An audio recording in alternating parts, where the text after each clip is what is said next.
people on the ballot, Mr. Jack Bauer, Mrs. Susan Stanish. We do a write-in if we wanted to.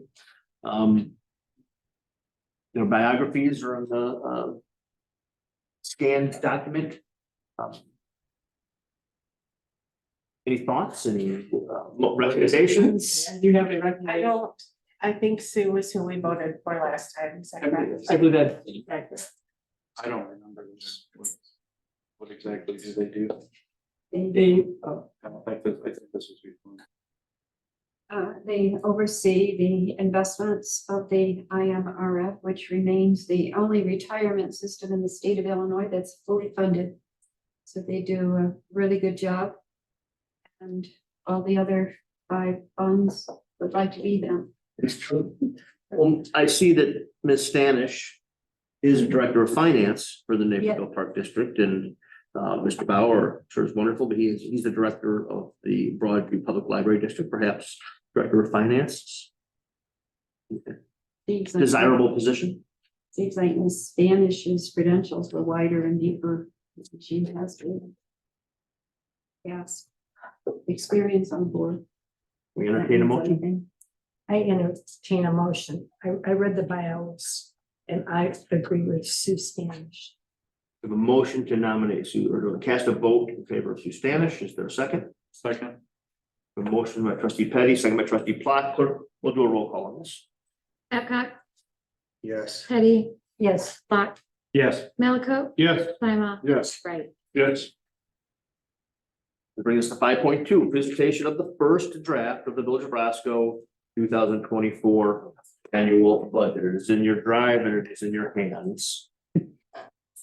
I will tell you that we are tackling the effort from 2 fronts. Obviously, still kind of old school. I don't know if you guys have ever seen, there's a internet meme that goes around that shows like Atlas holding the globe, and it says the entire financial world being held up by Excel. It's kind of every board I'm on or everything I'm involved with, everyone's budget is just an Excel document. But so this is sort of the brute old school way. At the same time, we are getting up to speed with our new ClearGov budgeting software and learning how to input everything. And so, as I long suspected, this year will be sort of a hybrid approach. Probably by the end, maybe having budget book prepared through the software, but moving forward throughout the next year, all of the information, this is a static document. This means nothing to Ann or Steve or Mark. It doesn't tie to our software.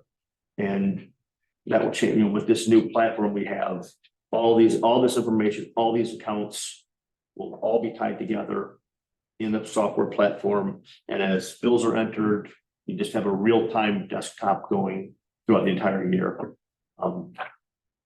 Because that is a frustration sometimes, is that our budget and even account numbers and descriptions are not always consistent with what's in our financial accounting software. That should be corrected, right? That's right. That's right. So, big picture stuff to start, and then we can go through at any level of detail. I don't know why, for the life of me, there's, when it's on the screen, I have page numbers. When I print it, there wasn't. So when I gave you, I did just jot some page numbers on by hand. So the approach to this first one is really to throw a bunch of stuff in there. Everything we've talked about, everything we didn't get done this year that get carried forward, things we've talked about, things that department heads make requests for, or put it all in there without much regard for where that number is in the first draft. And you evaluate that against, we have for the new members, we have a fund balance policy. Our policy is to try to maintain have a fund balance as appropriated at the first of the year, that we the balance of at least 4 months worth of non-capital expenditures, so operating costs. That's the policy that the updated policy the board adopted last year. And how we arrive at that is we look at our general fund balance, we project the year-end balance. That's a dollar amount moving forward. Then we look at revenues and expenditures contemplated as part of the budget. And see if that is a net surplus or a net deficit. And deficit's a dangerous word to use. We have the fund balance, but are we appropriating more above or beyond revenues? Combine those together against the percentage that the policy of the appropriated 2024 appropriations somehow, and then, look, this will change. Everything's going to change. Nothing's cast in stone. But somehow in this first one, we hit almost dead on. Look, it's just dumb luck. It's don't, I'm not taking any credit for it. But just in everything we put into the first draft of this, we have general fund revenue projections of 7,679,629. We have general fund expenditures of significantly higher, 12,799,842. So that is expenditures over revenue of 5,120,213. However, we bring forward an estimated balance of 7.6 million. So our 33% policy would result in trying to have a fund balance of 2.468 million. And as we bring the first draft forward for conversation, the estimated fund balance is 2.486 and $17,000. Although I've already caught 3 or 4 things that probably even that out almost exactly.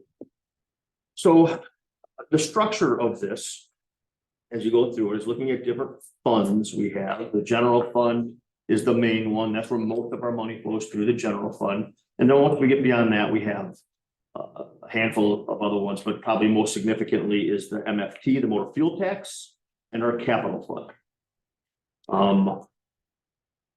The general fund is broken down into the different departments, and the format that it follows is first itemizing revenues, and then itemizing potential expenditures or appropriations.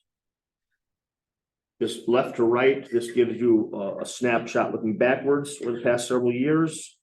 I will have an ask of our treasurer to convert the 2022 line still exist as a budget, and we should have actuals in there, so we'll do that. 2023, generally the immediate previous year generally just remains as a budget because we haven't finalized the year yet. The treasurer helps to put together most of the revenue projections. There are a handful of them that we do in-house based on licenses or fees or other more immediately tangible things within the building, but all of our outside revenue sources like property tax and cannabis tax and sales tax and income tax and corporate replacement tax, that's all information that our treasurer assembles for us. So the first page are a broad overview of general fund revenues that come in. And then we jump into expenditures after that. Village Hall, just this building, it's general administrative. And this is where in all of these, in every department we get into, you'll see they're broken into subgroups. So salaries and benefits, supplies and purchased services, and capital outlays. Sometimes another one might sneak in there, but that's generally how they're divided. And in the end, just another big picture thing. What we end up passing is an appropriation. Appropriation ordinance is a little bit different than a budget. An appropriation ordinance is committing a little bit more specifically to a dollar amount you're going to spend in different categories. We do not appropriate every line individually. In the groups you see, so every line under salary and benefits, or every line under supplies, services, contractual, every line under a capital outlay, those get added together, and in the end, we appropriate that dollar amount. So we appropriate by categories, not by specific lines. And that's important because we'd be having to go back and revise things significantly every year if we had to try to have a crystal ball to hit every single line. What we have done in this first draft for salaries and wages really throughout is to initially just present everything at a 3% increase. I think we have to have, I would hope to have some talks about that. That is how it's being presented first. Particularly in, I think across a number of categories, but particularly in public works. So we have just taken some time to approve new wage categories and classifications and wage ranges. There are a lot of corrections to be made in the public works department. And that actually, but based upon reviews and performance or recommendations of where people should be slotted in by Troy, that range would be from 2.5%, and that's not based on poor performance, just based on how long they've been here, when they were hired, maybe they came on late in the year, all the way up to some corrective measures that approach 17% to get someone in the right category where they should be. We can talk about that a little bit more. I just want you to know that as it's presented to you now, everything's at 3%. Of course, there's the trickle down through that of health insurance, life insurance, our obligations for the IMRF. And that just tracks through every category. So you'll have village hall, police department, public works. We have Ann as her own category as human resources. Dick Wilder is his own category as code enforcement. The clerk is her own category. All of you are your own category as elected officials. So looking in a couple of the big items we should look at, and it always seems to make sense to look at big numbers first. Building maintenance and repairs is always going to be something at the start of just about every category. And I'll be honest with you, $75,000 is a carryover placeholder, and the board needs to talk about what priorities might be within this building. This is in the building. This isn't outside. That'll come later. But we had talked about last year, maybe redoing all of the flooring in this manual, right? Tile, carpet, everything. Still talking about that. That's a conversation to have. I don't want to have it this very second, but we can certainly come back to it. This year we had to put in, we have legal retainer, which is generally speaking, Joe, correct? Husband. I think that's some of that is, Yeah, I think so. it's sort of. Because we have legal retainer, I think, is our village attorney. Legal contractual is hiring outside counsel. So I factored in, just based on average monthly billings right now, potentially $70,000 to Ansel and Glink to see us through the Hawks Point litigation. Based on a proposal that we recently received and is in your packets, we have a sort of another consulting economic development proposal from Place Foundry. Mr. David Sidney and his team, who walked us through that initial exercise, they've done an initial report from that meeting with some outlining some strategies. And then you'll see in the proposal, they structured it 3 different ways over 3 different periods of time. What they feel, their team feels is most appropriate.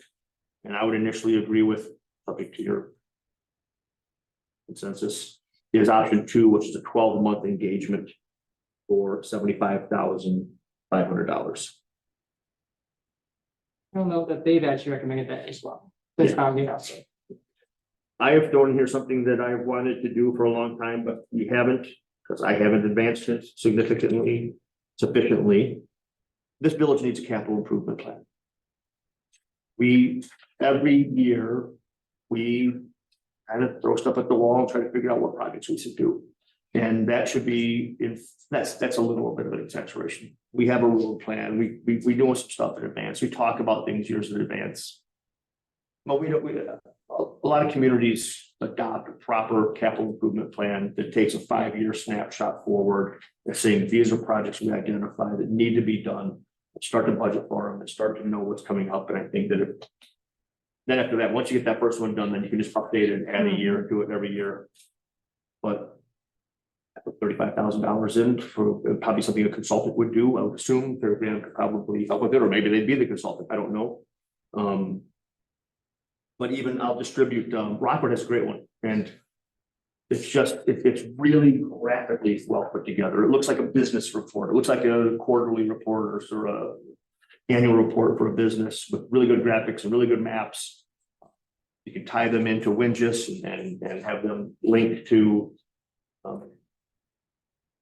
good, high quality, high resolution maps. And anyway, that's a suggestion.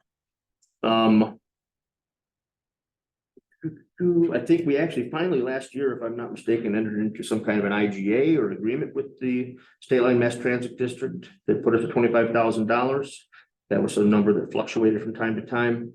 I'll point out that I'm pretty sure this is the last year of our Speedway gas station sales tax abatement agreement. It was 7 years that we entered into in 2017. Yeah, so we always assume that's about $60,000 that we have to kick back to them. Then will be the last year we have to do that, so that'll be nice. I'm gonna let you know right now in 3 different categories: Village Hall, Police Department of Public Works. I need to drill down farther on information technology. We got a report for recommendations from our new consultant.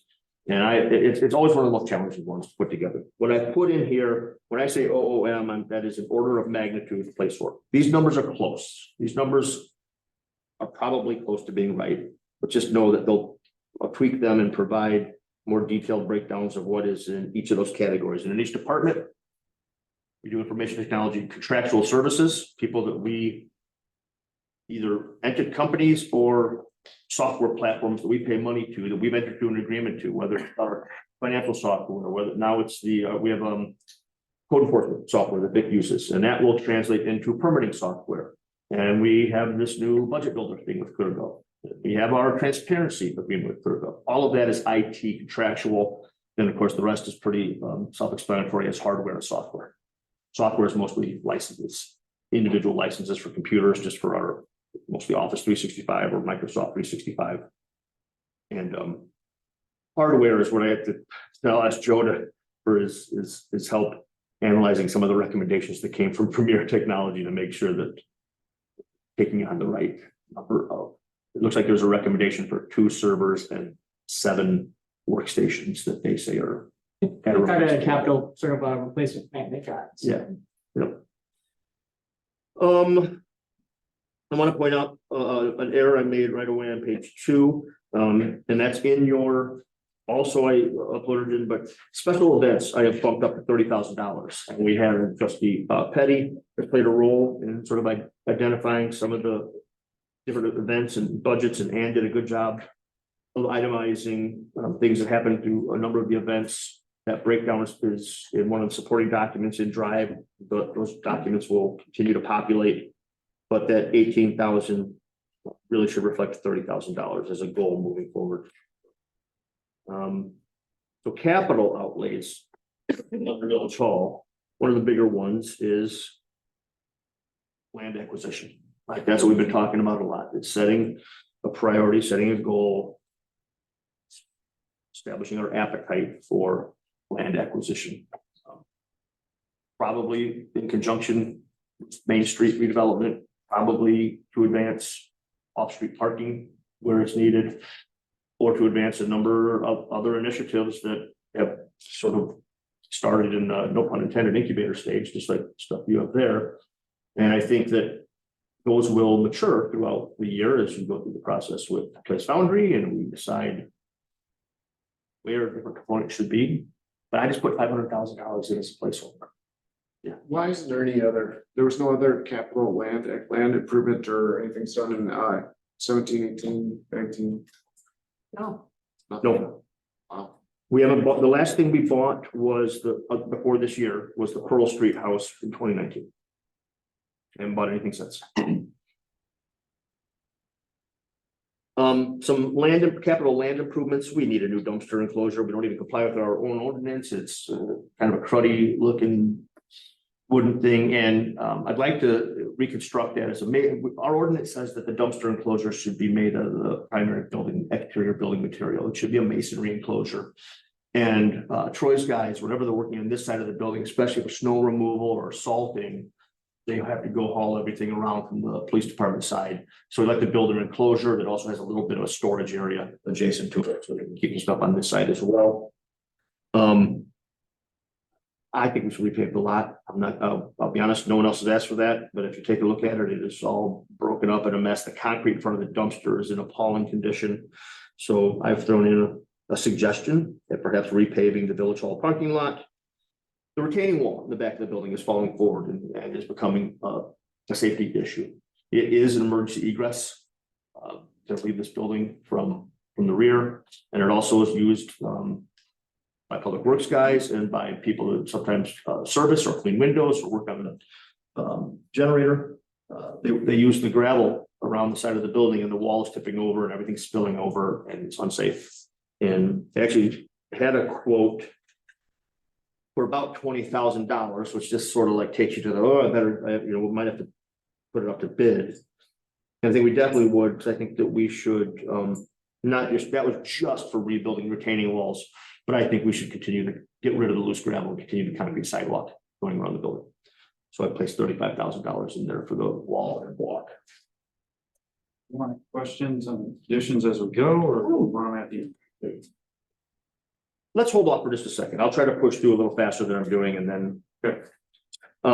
Transfers just come out of the general fund. One of them is to debt service. Debt service is the various bond issues. And we have two of them.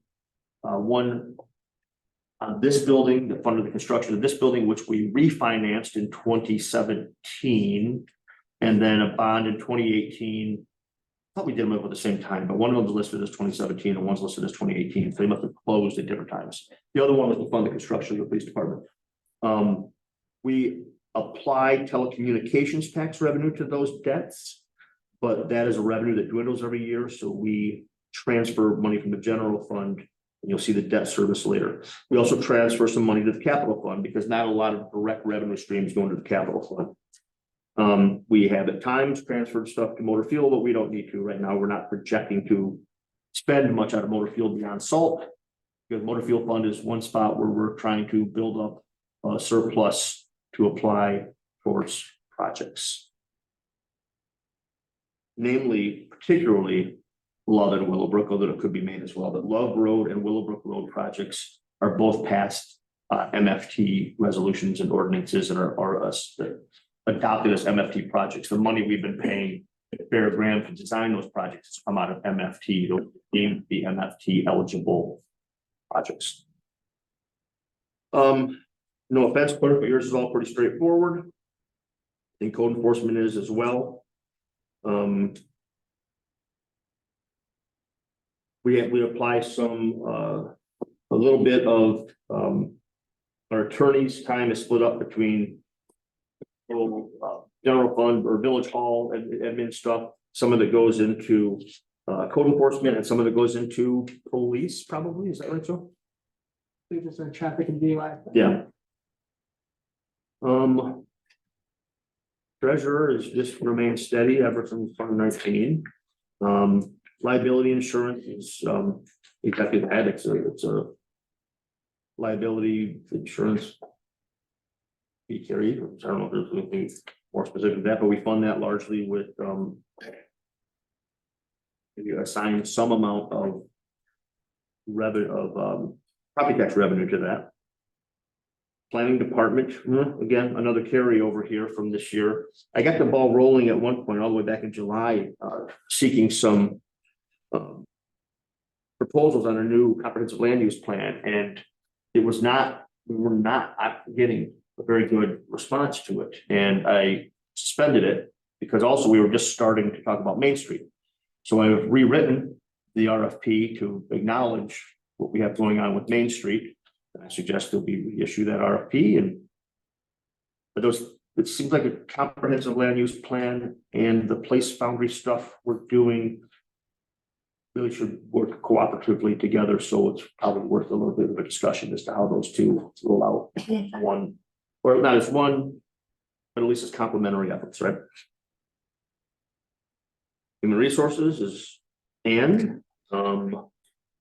village board is you guys, not a lot of discretionary stuff there.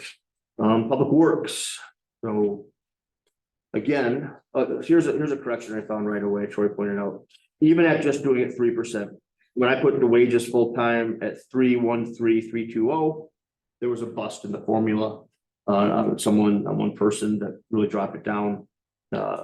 And that number, even at 3%, should be 321,975.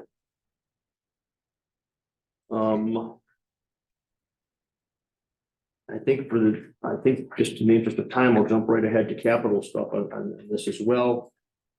And we have land improvements of replacing some of the existing fencing and gates. I assume to sort of match the new wood fencing that went up as part of the summer's projects. Yeah. I don't know what the other 12,000 is.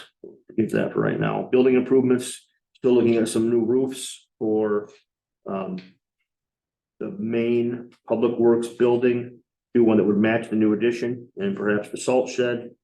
And I moved trucks in all these categories up to leases, which is where our treasurer has directed me to. We do have one vehicle to replace this year in our cycle, a new Ford F-550. So we'll bring that. That's another one where we have an opportunity to strike. So we're going to bring that to you at the next meeting, hopefully to approve that. Subdivision signs, that was a popular topic recently. I put in what I did now is 6 signs at $5,000 each. And yes, we could talk about it, but Chicory would have 2. Shepherd Hills have 3, and Sagewood has 1, for a total of 6 signs that either need to be created or repaired.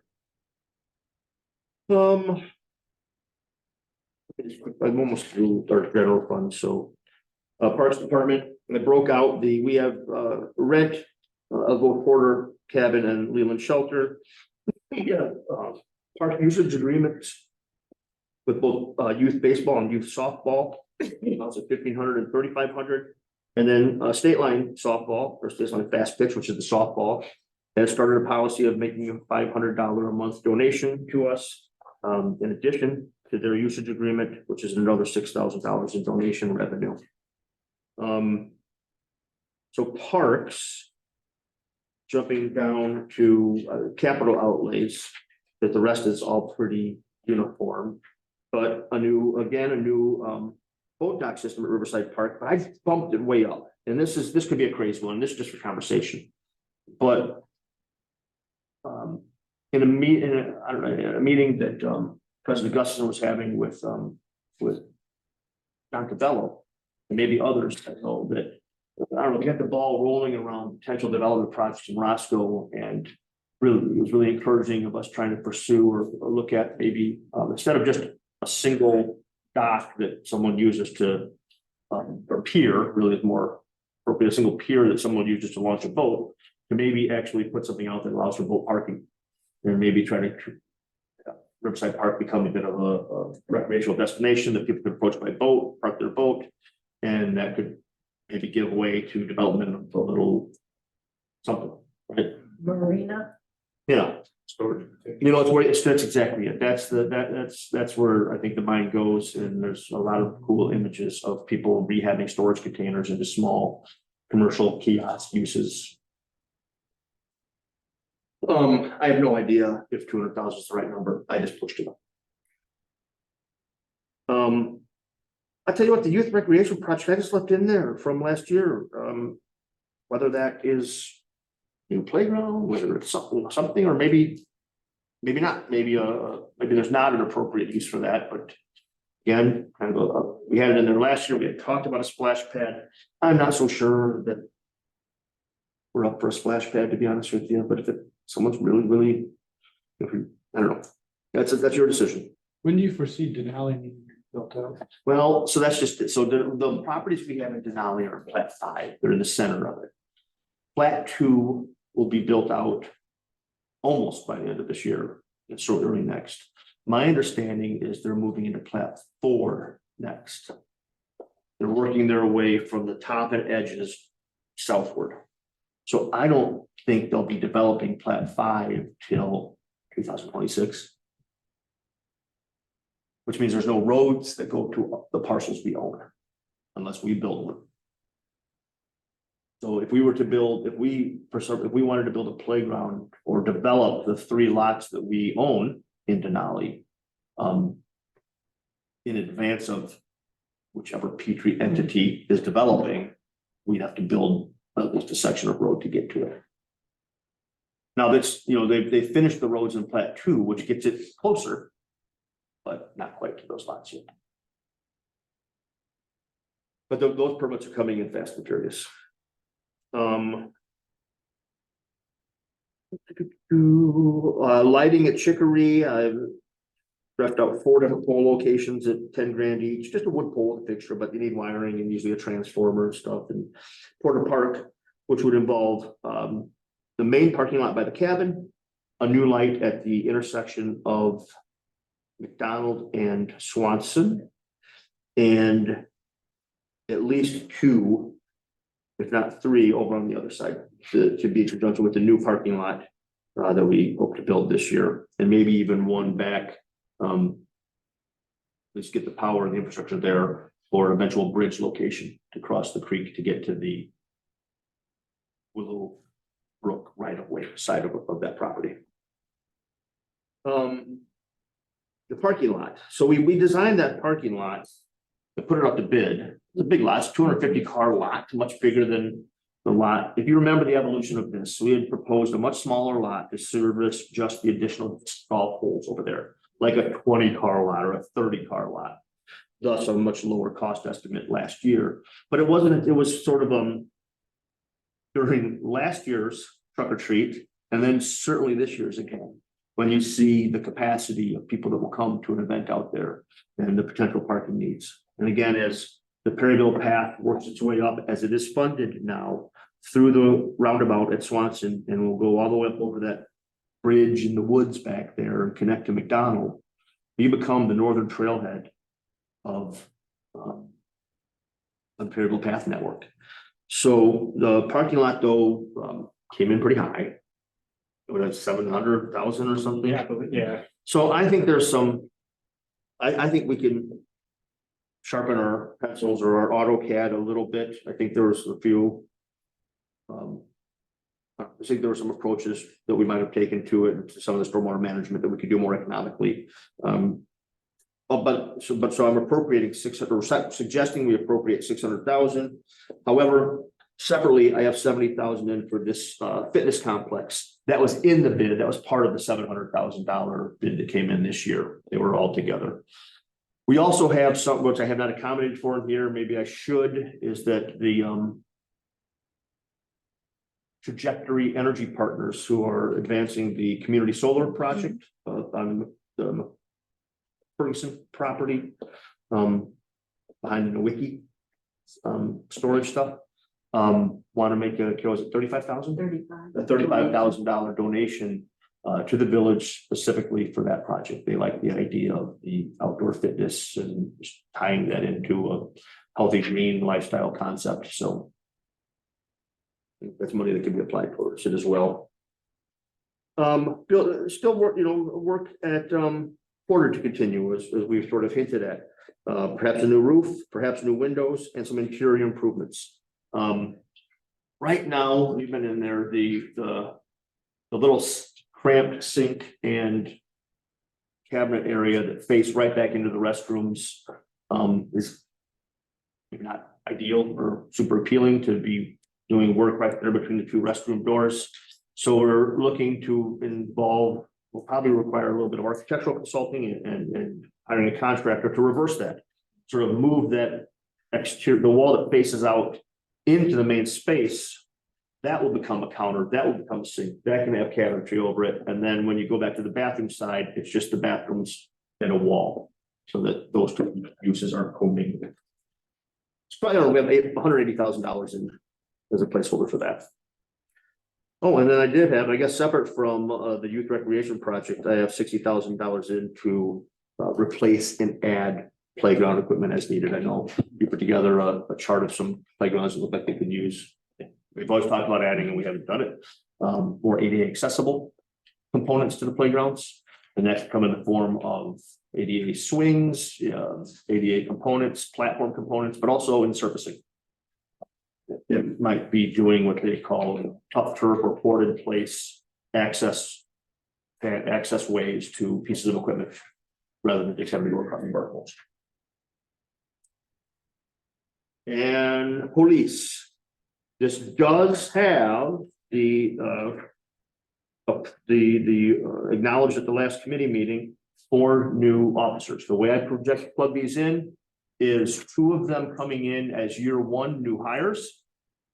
And 2 of them coming in as year 5 lateral transfers. That is not a crystal ball. That sound reasonable approach, chief? As of right now, we have like 2 scheduled brand new hires to go to the academy in January. Yeah. So for now, not knowing when they come on or everything, I've budgeted them for the year. And then there's probably a bit of a domino effect to that I think we're catching. I think I might have missed something already. I'm not sure. I have in this budget adequately accounted for the increase to their body cams and tasers. So I'll need to do that.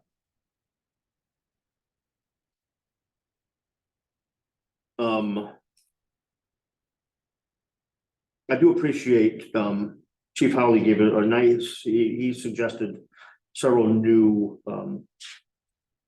account codes and broke things out, in some, I think, a little bit, more understandable detail this year. Yeah, past years. Same thing with information technology. Those are just estimates, but I think they're close. So don't expect things to shift too much either way.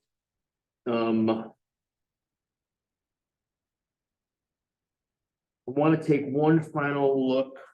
So the 2 squads, you already approved 2 squads several months ago that were going to be 2024 replacements. But I don't know if you remember, we went from not being able to get the Ford Interceptors and almost being pushed into Durangos, which we did not want, when a couple of them became almost miraculously available in the right color because someone wanted them in black and they showed up in white. We got them. So you've already approved that, but we don't have them yet, right? No. So it's part of this next year's budget. We might not even spend a penny on them this year yet. So it will be a 2024 appropriation, but know that you've already approved that. They've already been ordered. They're at the upfitters now. I don't think they're at the. They're not, oh, then we're definitely not getting them this year. All right. But we are looking at, we have talked for a couple of years about a garage, an additional police garage. But Chief Howley has been discussing this and perhaps the vision has expanded more than just a garage for our employees to park in, but they keep evidence down at, you okay with me running with this or do you want to take over? Right, it's up to you. Okay. I tell you what, it's your vision. I'll let you, I don't want to talk over time. So Yeah, so I know the last few years I've seen like a garage being put in there for 5-car, 6-car. Right. Thought maybe more practical aspect of the property back here would be more of a larger building where not only obviously we keep cars that were involved in fatals and stuff down at the public works in the yard there, fenced in the area.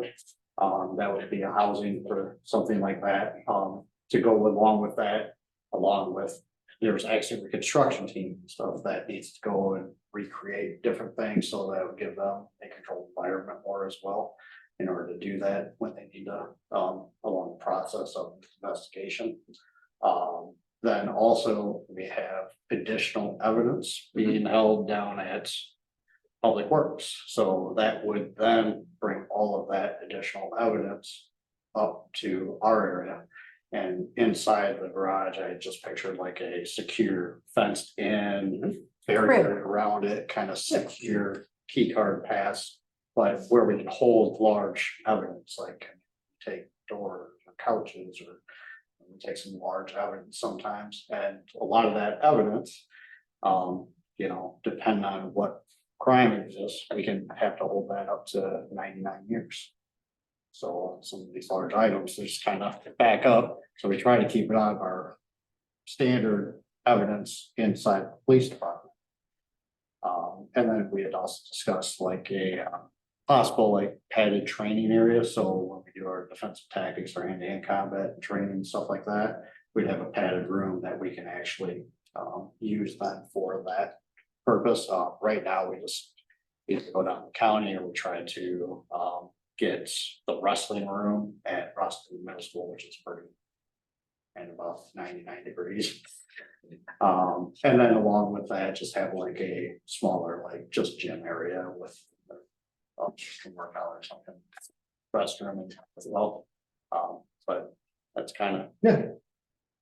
So got a little bit of gratis work from the architect that had worked on the Public Works Building Addition 2, just to start roughing this out and get an idea of appropriate footprint. I think right now it scales out at about 6,000 square foot building, which is probably half again. You picture the garage component in Sallyport of the other side of the police department there. Half again, or twice as big as that, probably, to have overhead bank of overhead doors to be able to have wreckers bring the damaged vehicles in, and then all the other components that Chief just talked about. The low bid on the Public Works building came in at $185 per square foot. It all sounds crazy. But I think that this building, we'd like it to, no offense, but just to maybe even to elevate, it's going to be so visible to the public that perhaps a higher architectural aesthetic, even if it's a steel building, perhaps to have, a masonry parapet wall around it or something, or just have a little bit more architectural detail integrated into it. You can do nice things with steel buildings. We've seen it. The Roscoe Township building is community center is a steel building. And with some of the utilities that will need to be incorporated into it, we bumped that up to $225 a square foot, which brings that building to 1.485 million. That is putting design. So one thing I want to point out on all of these capital projects, I do put a multiplier on them to account for the design as well. So once I get to my final, what I basically have done on all of these is do unit price takeoffs and cost estimates to the best of my ability. I then take those, then I add 20% to those. It's because I'll probably be under or just for unknowns. That once I have that as a project number, I assign an additional 10% of that number for architectural engineering. So that's how I get to each of these numbers. So that gets us to 1.485 million for the building, and then sort of doing takeoffs on a parking lot a driveway that would come right now, just as sketched out, off of Pearl Street behind us, wrapping around the building to have access to the building from the private side, from our side, and then additional surface parking for our employees, and then a sidewalk that connects that back up to the rear entrance of the police department. So additional $165,000 for that pavement and walk. How much of the property behind us would that take up then? It would kind of occupy, it would not be far off of looking at the fenced in area around the demolished building right now. Oh, that's it. Yeah, maybe about that deep, maybe a little longer, but it's kind of the footprint. Yep. And it wasn't until the house came down, and I could tell you, we were looking for a while, and look, nothing is cast in stone. This is just high level talking about it. But we were looking at trying to snug it up closer to the existing entrance off Presley. But if you look at such a depression, that drops off so severely there that there's going to be a lot of fill required. But even so, I think it's going to make utilities, if we're a restroom, then we're having sanitary and storm drains. If there's floor drains in the building, we have storm sewer connections, sanitary connections. That's a hole out there. We're not going to be able to gravity drain anything. It's going to be challenging no matter where it goes, sorry. But I think it'll be more economical and practical. We push it out closer to the road, unless we reverse pivot and look at something that's more a true extension or addition to the building itself. Rather than a standalone building, but if it becomes somehow an extension of the existing garage back into the property, then that might be a different consideration. But if we went a full masonry addition, that's what that does to this price, to be honest. I did some of these capital outlays then are just recurring things that we have multi-year agreements with. We have the Axon bundle, which is the body cams and tasers. am I right, chief, we might need, 39,000 is our annual obligation under the current 5-year agreement. Yes. Might That add, would change though. That's based on the amount of loss. Yeah. If it was to go to that 20, that section would go up to, because we need additional body cameras and tasers. And licenses, that would be bumped up to 41,530. that's it? Yeah, because they would then, if we got the fleet cameras, that should actually be under the fleet cameras for 17,619. Yep. That should actually read Seven. seven, right? That 17,619, then they would drop down to 16,708.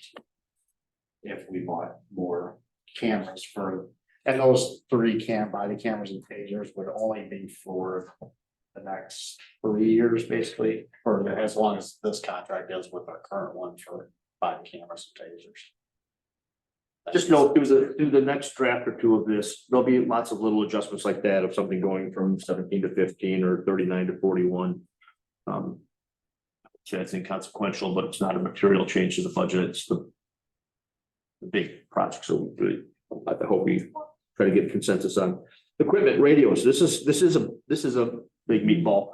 Our radios are all at end of life, end of service, no longer supported. No longer have parts available. Planned obsolescence or not, I won't comment, but Motorola's By what? the manufacturer. yeah, Motorola's good at that and not cheap. So I think of that equipment number, I said equipment radios, he has more in it than that, and you can see in chief supporting documents, but I think 240 of the 295 are portables. Yeah. Yeah. And that brings us to the end of general fund. So why don't we, before we move into capital or motor fuel, we open it up to thoughts or comments or initial reactions. We've talked about the general fund. How does ammunition go from 10,000 to 2,000? Ammunition. Yeah, did you buy some bats or something? Or- So, yeah, I don't, I want to. Honestly, I looked at that one and I don't know how it dropped so significantly. That's a huge drop. I had asked my firearms instructor and they said, yeah, that's what we need this year. I don't know if it was because of the new rifles that we had acquired last year. The ammo costs have gone way. Yeah, and I had even asked them, I actually bumped that number up when they had. No kidding. Because if we send people to the academy, they have to carry, 500 to 1,000 rounds that they have to take with them, just handgun. That's gonna be $100 just in that. Yeah. Unless you guys are really getting a good discount somewhere. No, there's not really a great discount on ammo. I had asked my firearms instructor, but You're using 9mm, right? yes. I know. You're looking at and $300 or $400 for 1,000 rounds. then 223 for the rifle. Yeah, you're talking anywhere from 50 cents to $1 a round on that. So, Unless you're only putting one bullet in your pocket, I don't think that's right. Mayberry. we'll go with Mayberry. I mean, it's not a huge increase, but I just don't think that number is right. But are we spending 10? I mean, we budget 10, what did we actually spend? But for village hall, under capital outlays, I don't know if this would go under it, but for land improvement, the house that we have on Main Street. Demoed and any more cleanup to Pearl Street. I hope so. No, that'll be done this year though. We're gonna bring that forward at the next meeting, like we have a. We may need to budget demolishing the house on Main. I never thought about it. You're right. Going to the White House that needs to come down. Okay. And using that as a segue, then appropriate additional dollars for tree removal. There are lots of trees on that property. We held steady at $20,000 in general as well as parts for tree removal, but it seems to snowball. The bridge street. But I'd like to, Is there Sam, any, here's- just one second, please. Sam, on page 1, under revenue, oversized, overweight permitting, are we going to have someone to replace that Well, that- officer who was doing that? That's not citations for overweight vehicles. Those are overweight permitting are people that basically Oh, pay in permission advance to get drive. permission to do it. And do we issue money? We do not. Winnebago County We get, handles all. yeah, we don't have plans, but we get our. They just sent us a check. Okay. Oh, okay. Yeah, but we do get. Set the numbers from the previous years, you can sort of see, we get a percentage of the overall. It's 5,000 sound right? I think, Yeah, they looking at the come in previous small years. increments, But yeah, I think they come in maybe monthly or quarterly. We need to establish some sort of program for that, for like if trucks wanna drive down Main Street or anything. So. Winnebago County handles all of those, even on local roads. Even local, okay. Thank you. And then, under that same land improvement, I don't. Just a thought I had of moving. So, property we have on Main Street and, is that Williams, I think? There, that's empty. Just move this. Would we want to move the Hodges Run sign back on the property more towards the neighborhood so we can potentially get an investor to build on it? Maybe. Structure. That might be there's another thing to look at. Where did the White House get winterized? No, we checked, everything's off and checked everything, but we still gotta go drain everything, put the antifreeze in. Get ready for. But I mean, technically, I mean, everything's off it's open, so. Are we gonna run heat over the winter?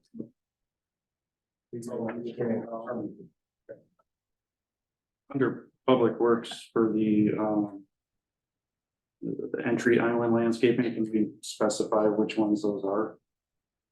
That is, yes, we can. It's the Mile Bridge, Clear Wing and everything else.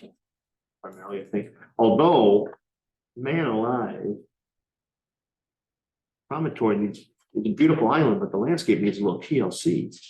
There's not, the trees are okay in the lighting, but boy, oh boy, I hadn't paid attention, so I went up to take a look at the science. There's no watering there. There's no irrigation.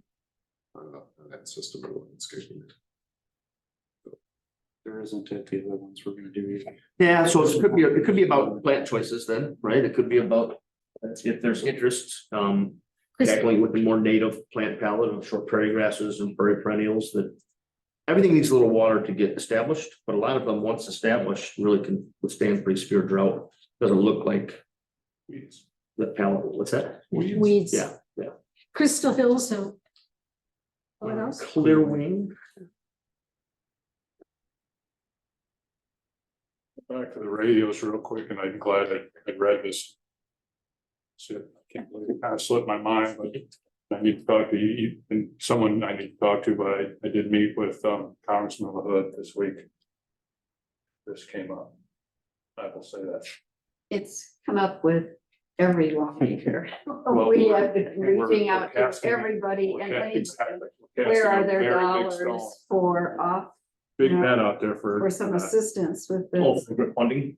Yes, Okay. it's hit every municipality. Yeah, make sure everyone's hearing our one. cry. We have shot a wide net on that. Yes. Yeah, Yes. Under parks for the capital outlay, the boat docking system. I feel is a good addition, but could be a part of a 5-year plan, maybe not next year. I feel the bike path along. What was it? McDowell. I can't think today. Yeah, McDonald is more of a priority with the Perryville path coming. That's just me personally. You know, I don't. Lighting for Chicory Ridge Park, if we add one at the rear entrance where the dumping's been occurring. We look at that. Yeah, I, that. At one point, I set up a whole site map where I wanted them, and it was, one was back there. But, and when one at the entrance, I initially asked for 3, one back there, one at the entrance, one back by the picnic shelter. But one of the projects we'll get into in capital, I think, unless it was in parks, I missed it, but paving the parking lot, the entry drive and parking lot, expanding the parking lot, Chicory Ridge. So there's just, right now, there's curb that defines a small parking area, maybe a dozen cars. But there's no pavement, just curb and then gravel. And I have a number in here that would extend that parking further towards the entrance of the park, sort of mirror it over on the other side, and then pave the driveway coming in. So the 4 represents 1 at the back too. Okay. Yes, it is. And then I guess for the Chicory Ridge parking lot. Would it be better to design it this next year and then build it the following year? I think we're gonna have to make those decisions. I mean, we're already at. As this first draft is already at our fund balance, I think we'd have to make that decision on a few things, probably to design this year and build in the I future. feel that'd probably be a better way to go.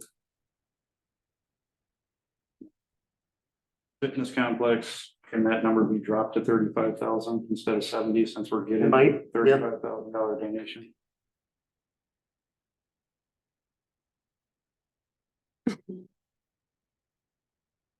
The last one for me, anyway, for the police department, for the new building. Mhm. I've thought about this, I've got any ideas from everyone they're looking for, but personally, because it's on Main Street, I'd rather see a building addition and adding a separate structure of a metal building. And not only that, but it would give us the opportunity on Presley to not have that be a through street anymore and extend parking over half of it. So we need parking downtown, that would expand more parking. And give it a larger lot. Just a thought. I know it'll increase that price, but maybe we do the design next year of it.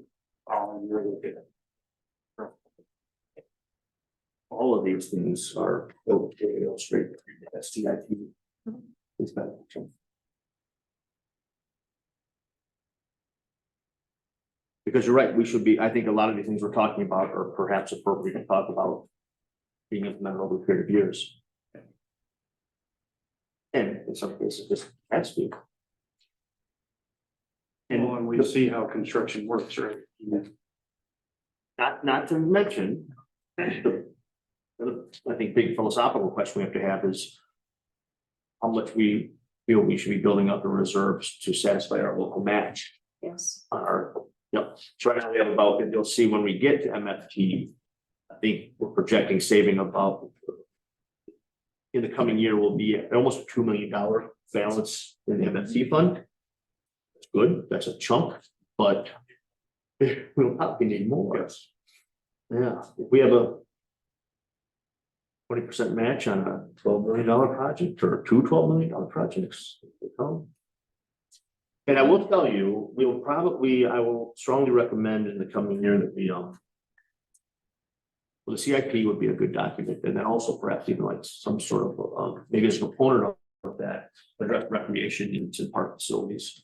Because as we submit grant applications, they are often asking for evidence of the adopted planning document or the adopted CIP that identifies this as a need and identifies it as, often they even want to see evidence of community participation in that process. I've seen this, the OSLAD grant process even specifically asks for sign-in sheets and minutes and the legal notice for public participation in establishing the need for the project. Now, I tap dance around that one for quarter part expansion, but try to give a narrative that we came into the possession of the property very recently, and with the timing, I really tried to sell the timing of the extension of Perryville Path and the regional interconnectivity, and we get a favorable recommendation. Any thoughts about your drawing with the parking lot off of Ridge? You have, we'll get the one house. It does look, I did see people in the other house. They were putting some things up inside, so I don't know what it's called, but there's somebody in there. There is, yes, the owner's daughter. So is there any, and it's kind of neat to talk about with the fact that we were gonna have 2 new businesses down at the end of the street in a matter of months. that parking lot plan gets a little bit sweeter as far as I'm thinking, and if they're gonna come here. And we're gonna treat our businesses right. We might wanna put that up in the forefront of a municipal lot still, and maybe with the plan of some type of extension, extending that at a point in time. But, less than a couple months here, we're gonna have 2 new businesses and everything's kind of congregating over in this corner all of a sudden. But there's not an abundance of parking. Bingo. And I think if we're gonna lure people here. To have ample parking for, Sophia's, B. Elliott's. Yeah. Velvet Robot, I don't know what the ladies call her business, the facial place. Golden glow. There you go, you got a golden glow. So I haven't met her yet. And I'm curious, what I would, Talia, what's that? Talia. Talia. she's What a I- student. What I would like to is Talia, the woman who was running Golden Glow, she's the daughter then? Yeah, Okay, well, I think probably there's a more appropriate conversation with the property owner to see if. As that was sketched out, that parking lot can wrap around both of those buildings. that's kind of what I thought. That's where I was going and then if we do acquire later, that we, So Mike, Let's go is it for it. yours, excuse me, is it your suggestion, since we're going to acquire the property, to put into this budget, developing a parking lot there, costing it out for removing the excess garage that had been the conversation and putting the parking lot? Have that as one of the suggested capital improvement items? yes, I think that's a more immediate in front of us need with the fact that it's nice to talk about, we actually have businesses coming here, so. When we get to capital, I did put $250,000 in for municipal parking to be location to be determined. Was that garage on the other property though? Yeah. Yeah, so we don't own. Right. Can't. No. Oh, you Right. said there was something small, some. So there's 2 houses side by side, right? Little Bird told me and now Golden Glow. And then there's a garage off to the side of it. I think the garage has to go to affect the part of realistic parking. Right. But the garage, I'm not even sure that it's a certificate of occupancy. It doesn't have utilities. It doesn't have anything. Yeah, there's been some attempts at businesses running in there. I think anyone there, even the owner of that business, would see value. I would hope they would see value in the additional parking. They already do, And that's then- what I was gonna say, she already. Perhaps they would wants it. sacrifice the garage. They would. Okay. Oh, you're doing the white building. I thought you meant there was another one. Anyway, Yeah. there is a jewelry making business that occupies that garage Oh. on. Like Tupperware parties used to exist. So when this woman decides to have a jewelry making party, that's what they do. Okay.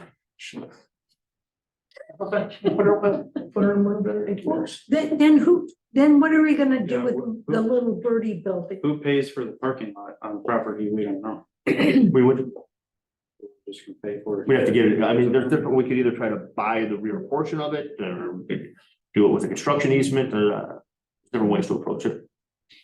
We could subdivide it. But I would expect it.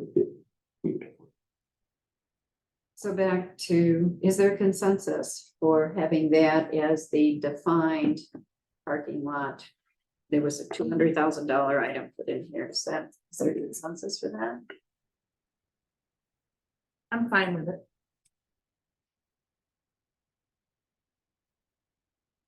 I think location wise, that's perfect. It's got an obstacle, obviously, Yeah. right? But it sounds like you've already laid some groundwork. Yeah, the guy at Velvet Robot would. He would be ecstatic. He said that, maybe even have some outsides. Anybody that can enter the building in the back there Yep. is a bonus for him. Any additional parking, and I mean, if y'all go by Sophia's sometimes, it's kind of dangerous to cross the street sometimes. But I'm sure they would be ecstatic that there's additional parking. I know the people at B. Elliott's already would like, when's it going in? Yeah. They're already happy to see it. But if we're gonna welcome those new businesses and it looks like we're starting from that area down. Well, not for nothing, I think it shows a good faith effort to our business community. That's what I'm saying. If we're going to be pitching them a redevelopment plan that takes away all the parking, then you can say, we're gonna replace it, but if you've already done it, It shows that they were committed. So the house, would that be demolished in that plan then? That would have to add, like you said about the other one, yeah, that would have to be. Well, the garage, right, that drawing, the concept drawing I did, kept both houses. The garage went down, but kept both houses. Which could, I almost wondered if they could become kind of business incubators as well. I don't know, maybe. That's all, you have to evaluate that. Well, that'd be another discussion. What do we want to do with that building? Do we want to update it ourselves and then sell it to someone and put a nice parking lot through the whole back of it, like you're talking about, or do we want to demolish it and add a whole parking lot? I mean, it's a nice building aesthetically, but I feel it could be updated with some brick or something on front of it. But I thought the drawing that presented was, you know, coming off of 251, it's fantastic. You enter our village, you park, you get out, and you walk. I mean, that's gonna be the gateway to downtown. That's. so I guess he probably needs direction of what we want to do with the building, though, right? So you can put it into the budget. Along with the demolition, like you mentioned, of the other house, that would have to be. Well, his plan didn't, you keep saying his plan originally it keeps the building. Yeah. So. Look at his drawing. Yeah. Just keep, like, that's the exercise here, but as we keep talking about new things we want to add. Something else goes away, because we're at our sort of already. Well, I mean, If we were to start with the first draft, that's essentially, like a better term, I don't want to say balanced, because that concept doesn't apply really to this, but it's at our unbalanced policy. So if we go down to the design of the police department, I mean, that knocks over $1 million off of it. So, right. Correct. So, I agree with you. I think that the first glance at this budget now is really, you know, the people portion is really what I look at, and are we taking care of our people, work for our village, serve us. I think that, you know, these are all in line, very well done, and I think that we need to invest in that. And I think that, you know, that's fine. Two outliers really are, you know, again, big hits is the PD evidence garage. I think that it is a great concept. I think we should be able to move forward with it. I think it's a huge capital. If you look at what they did in the police village there, how long it took to get to that point, and that's the final product. That's the final product we want there, not a shed, right? I really agree with that. I think we want a final product that matches that. And that gives us an opportunity to really build out a budget, maybe a 3-year plan for this, or whatever we're going to do, spread this out rather than having this huge hit here. The other outlier I see is sort of the parks. You know, there's some things that we probably could clean up on it and prioritize what we need to do on it. If you look at the budget from what it was in 2017 to where we're at for the 2024 budget, it's substantially higher. So I think that we really need to sharpen our pencils on that and look through what's needed. The third thing I had was, you know, signs. I think the sign policy for the subdivision is fair, to have a policy where we allow for maintenance of subdivisions. That every subdivision is represented. If there's a new sign, we have a budget for that set per year. So whatever the policy would be, $5,000 sign sounds fine. These are new signs, you know, for maintenance of signs, do something else. The thing that I don't see here is a potential, looking at the village signs itself. I think we have a discussion about that, right? What are we going to do as far as having, updating the village signs? I think it's two separate line items, you know, maintenance of subdivision signs and having a policy about it.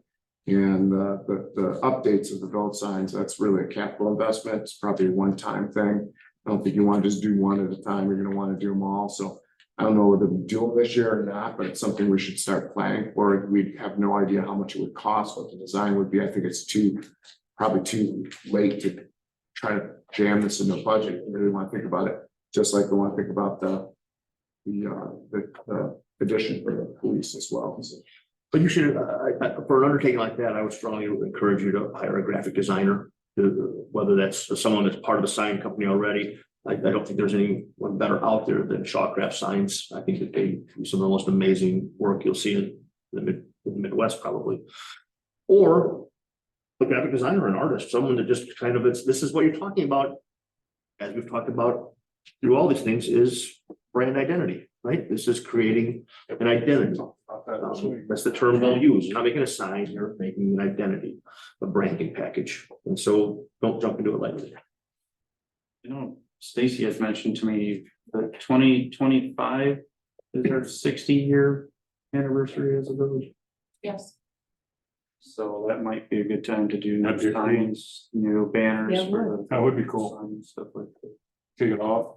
So maybe that's a 2025 thing. I mean, you never know the domino effect of this, right? A new signage might, the new branding might be a new logo, but. Well, maybe in the budget, we add design for 2000, Oh, yeah. for that, so. Yeah, that way they can just make them 2025. Same for the police shed there. Absolutely. Design. As we're establishing priorities of the year, I'd be willing to put down the list of priorities that splash pad for youth recreation project, whatever that dollar amount, 250,000. And use that for establishing the parking that we need downtown here. And once we do acquire the building where a little birdie told me or whatever it is, has anyone really gone through it to assess it? We hear that, well, maybe it can be remodeled or whatever. I don't know that. I've never been inside it. So once we acquire it, we need to make a decision about its viability and what we want to do with it. But in the meantime, plan on doing a parking lot, and instead of a splash pad, use those dollars for pursuing other things on our Main Street project.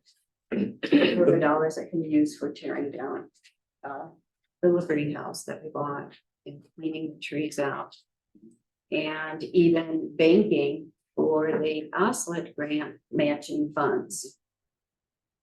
I am willing to give up the splash. I'll tell you just because you mentioned the house. The little bird told me house is it's not in disrepair, but it's old. It's an old house. And what it strikes me as it's a sequence of very small spaces. It's a bunch of little small rooms. So every room you go through, they have, tons of stuff in it. There's people stuff. I don't know if they've already shut it down. They're probably cleaning it out by now. But it's not. That'll be the challenge, perhaps, for someone that they want a larger open space. It's a sequence of very small rooms.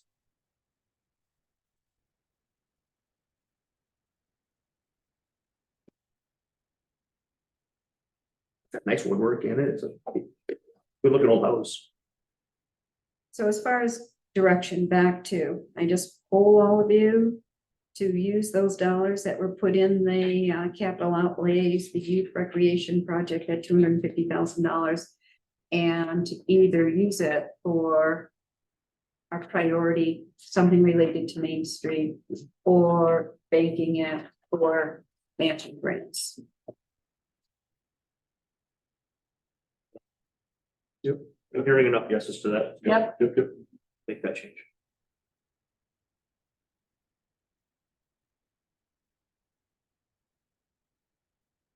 What else do we need tonight? Do we need to take this? Let's talk capital a little bit. While we've got Brandon at our disposal. This is all the way back on page 11 at the back here.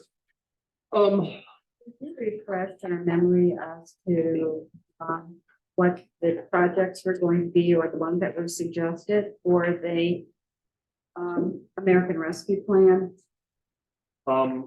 So far, we have contemplated the sewer extension project for the American Rescue Plan. But for new people on the board, where? While I'm doing that, I'm gonna ask Brandon, if you don't mind, talk about residential streets. So as of right now, the village last year approved the design, and we have advanced the design. We're about 90% complete for the 2024 residential streets project, which will redo and complete, or we will complete maintenance on all of the Promontory Ridge roadways. Those based on, the village adopted a street study, I believe, back in 2016. We updated this 2 years ago with some new pavement condition ratings, essentially. Promontory Ridge is actually one of the worst pavement condition ratings in the area. Obviously, as you guys know, there's a lot of tax dollars being spent out there, and while that, you know, obviously the residents like to be vocal about that, but their concerns are, I guess they're honest, and the roads are just in horrible condition. So that being said, I believe our current cost estimate, I just sent this to Scott today, we're looking at about $688,000. I had 675 in, if we're looking in the capital, I had 675. That's based on last year's estimate before they designed it, but they're up to 688.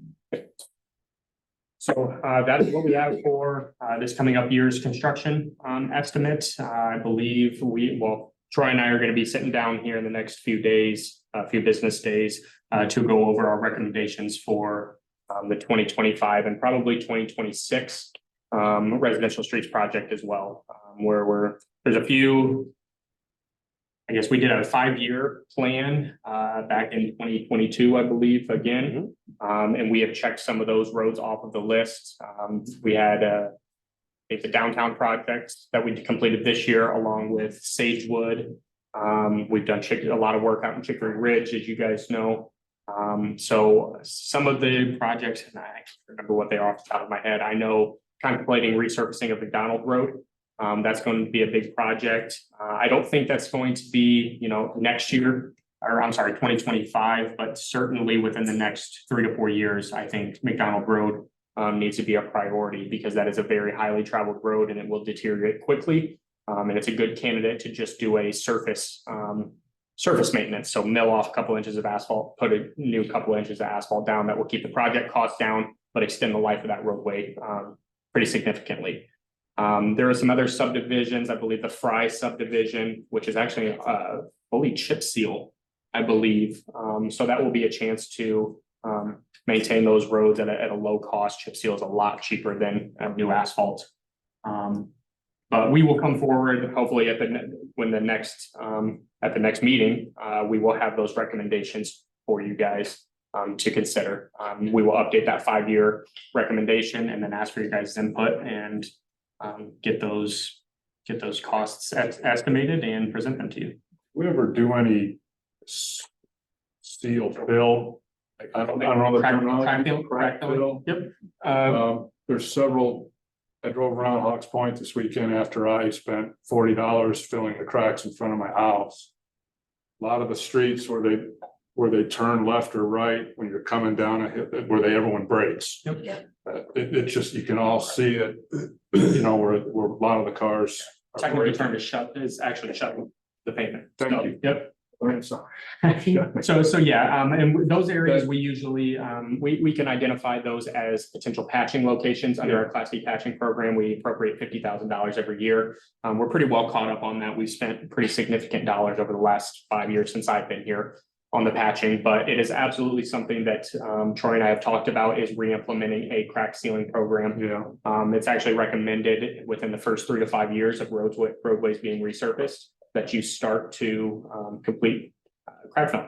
So that is something that we will absolutely be looking at. I just did a quick drive around, and for some odd reason, our subdivision's a little hilly. Yep. And at every corner that I went to, you can see where it's coming ripped apart. It's like 4 or 5 locations. We had discussed going into every one of our parks and making 3 suggestions for improvements, either repair or tearing something down. Has that been done? We asked for her to talk with Troy about Swanson was our first priority, I guess, of safety concerns and any equipment that needs to be replaced. Riverside. Riverside's just a disaster area as far as I drove out there also, and that place is like, it's parking and road out there is. But that might be appropriate to happen now because of what we're looking at a capital improvement. Or tearing down some of those, whatever you call those, sheds or overhead. 60-year-old. We could probably stake a loader out there and take that one. I should. That's what pickup trucks. No, Oh. they are. pretty rickety. Yeah, winch it off and I'm gonna circle back to President Gustafson's comment about, potential use of, right now, we sort of bank our ARPA, our American Rescue Plan Act funds. They have restricted applications, but water and sanitary utilities are one of them. Now, we don't have our own water sewer. So we've advanced this. It's really more of being done, in the interest of advancing development, the interest of economic development. We met with, so the dash line there would be an extension from a sewer trunk line that runs along Main Street, the frontage road there that goes, the road that would go past, what's that? Or is city gear? Yes, once you get past, yeah, but LP Motorsports, so immediately along the property line between LP Motorsports and Nowicki's storage. It would travel east through that trapezoid shaped property, which is where the community scale solar installation is going to go. That will be installed north of this sewer line. The easements are already in place. This was a project that was started back in 2015 and got all the way through permitting and got the plug pulled on it. This is a different alignment though. So the easements are in place to and across Stonebridge Trail. The initial design then followed parallel to that trail, moving back up to the northwest. But by all parties' agreement, it's a better disbursement and serves more area if we go to Willowbrook Road, get into the east right of way of Willowbrook Road and take that up to McCurry. That starts to serve a pretty significant, and that serves as a trunk to a pretty significant area. It'll really end up being the end of the line because there's, in fact, it almost breaks two different service areas topographically. But it's a good project. Here's one of the rubs so far is that the way the sanitary district, Fort River Sanitation, handles trunk extensions, it's a 1/3, 1/3, 1/3 cost share. 1/3 is on the local municipality, 1/3 is on the sanitary district, 1/3 is generally a private development. These projects are usually extended by a demand. Someone makes a demand, and there's actually a demand letter you file to say, we need sewer at this location. And then that person pays 1/3 of it. Now they can get into recapture agreements. In fact, all parties can, I think. I can't speak too intelligently to that. But if you build it to get all the way up there and then people come and connect to it down the road, there's some payback for everyone involved. In this case, we don't really have a developer though. We don't have a demand letter. We want to do this in the interest of making the property more interesting, more attractive to potential development. I approached the sanitation district and asked in that interest, since we're bringing money to the table, would they contemplate just taking this on 50-50 and splitting it, them and us? And they will not. They will not go beyond their 1/3. And our ARPA money is not enough to cover 2/3 of it. So we can revisit, we can update. I think it's a conversation and it probably needs to kick upstairs for me, and it should be a conversation between elected officials and board members, maybe at some point, their board. It would be nice, but I don't think there's precedent for them going over 1/3 ever. How short are we? I think the project was over 5 million, so if we were 2.5, we have 1.4 million short. Would that be something Sunil might be interested in?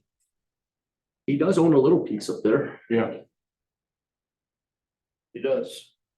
Conversation. Sal Rinaldi owns, at the end of the line there, if you're taking McCurry, Willowbrook to McCurry before the jog, that's all Sal Rinaldi property beyond there. He is often asked or, inquired about the possibility of doing a single family residential subdivision up there. Good news coming back from NITOG about impending demand and maybe strike quickly with Mr. Rinaldi and see. Scott, off the top of your head, do you remember the time frame on this, when those funds have to be committed to rolling out a development? I don't. When they were first granted, there was Yeah. a finite window. It's kind of use it or lose it. I think it's, they might, I'll confirm, I think they have to be pledged by some date in 24, and perhaps expended by some date in 26. Is that right? Yep, it's must obligate the funds by December 31st, 2024, and spend them by December 31st, 2026. There you go. So we have to decide, I guess it looks like we have to decide how, by the end of next year, we have to decide how to spend that money. Yeah. And so we'll put together a little memo of what just to refresh everyone what the eligible expenses are. But I think largely for us, the things that were most applicable to us were water or sewer. I think fiber was another one, but we're the private network, private There's plenty of fiber. fiber blanketing our communities. So I think, yeah, sewer and water, I think we're. I think that's what most municipalities have been spending it on, is what happened. So, I mean. Well, and I tell you what, one other thing, this is something to think about, but we had a meeting with North Park Water at one of their well houses. North Park Water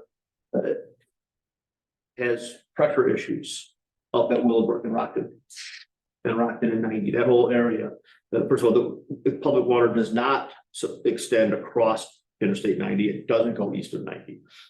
And all of the businesses that have been built up there at that intersection have to have booster pumps. The water pressure is too low, it's insufficient. Maybe that's a conversation to have with them, is to apply some of this to help with the booster station initially. But they told us at that meeting that they know there's a need for another water tower up there too, to get sufficient pressure. I remember a couple years ago, Ed Rice saying that the booster station was something like $600,000 or something. So maybe if we could. Should see if South Light still has if they've committed theirs, because I believe that they have committed there to a sewer. yeah, South Beloit is northeast quadrant of that intersection. If we all kick a little in, right? So. So I got one thing to add here, and I think we can wrap up, but that $250,000 that you wanted to move to parking lot, we have $250,000 in this budget already for Main Street parking lots. Let's sit on it for a So minute. would there be any interest in putting it towards the bike path though? I have to, let me Yes. look at that. You know, I tried to update a cost estimate on the bike path. Because I don't know if you guys recall, that were here, we jumped in with the county on an ICAP application back in 2017 or 18 that was unsuccessful. We might have dodged a bullet because the regulations of using federal funding were gonna drive, quadruple the costs of that project. I know, I'll look for it. I know a year or two ago, I tried to update the cost estimate. Similar to the way it's done now, just an asphalt path right next to the road. It needs to be done. If Perryville Path's coming up, we do need to connect to it, so. And my Perryville Path is anticipated 2025 construction. Pretty broad too, it's to do the entire thing with like $600,000. No, I know, but I'm just saying, so I don't remember. so everyone here knows. But You're talking I mean, it's McDonald's only Road? gone up since then, so. I got one more, and I wanted to back William and Justin on this one. If we're gonna, we just spoke for the last 45 minutes about the word projects. Projects, Yeah. projects, projects. yep, We're all over the place. But we really strongly might want to consider somebody that takes care of, I think I stopped counting at like 16 when we said that word. If you brought somebody in part-time just while we're doing big projects, because we're not always going to be. Yeah, I try to count the word, we use the word all the time, and it's just, we can talk Dave Sockness into retiring from Stenstrom and come here part-time. you know, we might want to think about that seriously. And to move it, seriously think about moving everything forward and getting these things on paper and not them off. drag out this meeting any longer. Let's make this. If you take a look at this whole budgeting and these items, to me, it's like, we're focusing on some really little, there might be big things, but they're really little comprehensive plan. You have a comprehensive plan, then all of these things are gonna come into play when it makes sense to do all these projects, but just take an issue with like the splash pad. And I'm not to take issue with anybody's ideas, but it's like in the big scheme of thing, if you don't create an attractive town that people are gonna come to move to, you don't need to be working on parks, you don't need to be working on any of this stuff. It's just a good feeling, like, let's do this, let's do that. So for me, you go back to the comprehensive plan, work that in with, if this guy, David that we're working with Foundry Place, that fits into, get to the vision, get to the marketing message, figure out what it is that's gonna create revenue, that's gonna pay for all this stuff. And the sky's the limit of what you can do, but I think, we went through a lot of line items here. The only thing that, if I was making the decision myself, only thing we'd be budgeting right now is, because we're too new for this bigger plan, is what do we absolutely have to do to get in place, support the police, support the thing until we get the rest of this comprehensive plan. That's my piece. Sorry. With that, I motion we adjourn. Well, hold on. Any old business? The presentations are still on the agenda. Any public comment? When you leave, you better fit those all in. Yeah, executive session, and is there a motion to adjourn? So moved. Second. All those in favor, signify by saying aye. Aye. Adjourned.